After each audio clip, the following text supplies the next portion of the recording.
This time I want to make acknowledgement on the West Court. Coach Ted Edsall with this victory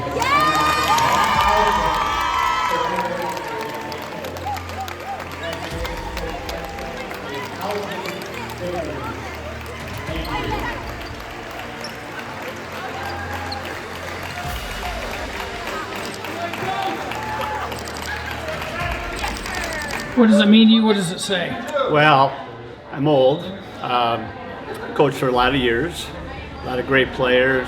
Hi, Ed Bailey. A lot of great mentors. One of my most memorable wins was beating Ed Bailey's Holton team. It's when they won a state championship. It's the only game they lost the whole year. No, it's I'm looking back to my first. Trying to think about my first victory. It was at Reese Puffer. 1991. I know we got on a bus to Greenville. I don't remember anything about the match, so that was a long time ago. So I've been blessed with great players, administrative support. Anytime you can coach for as long as I have, you have to have support. So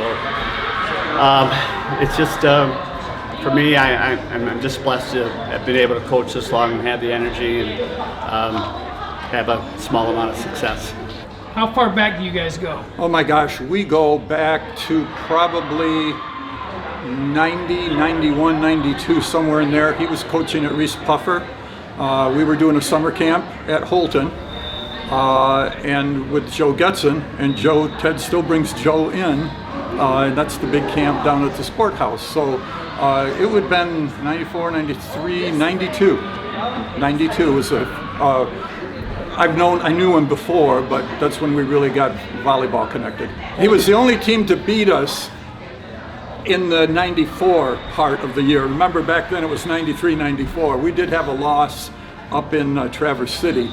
So, but he was the only team, and he'll tell you that it was because of him that we won the state title.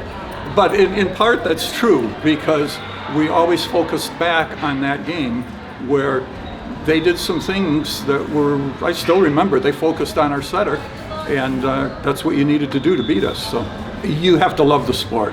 And 10 out of 10 for Ted. He loves the sport. I think that's basically it.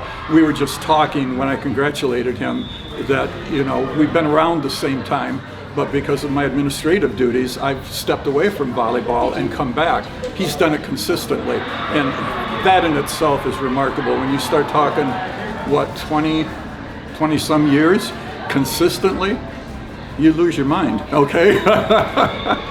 Yeah, it's still fun. I was getting a little tired of coaching. Then I retired at the age of 58, and I got reinvigorated, and now all I do is volleyball. I do this, and I run a club, and it's been great. It's been great, and the kids keep you young.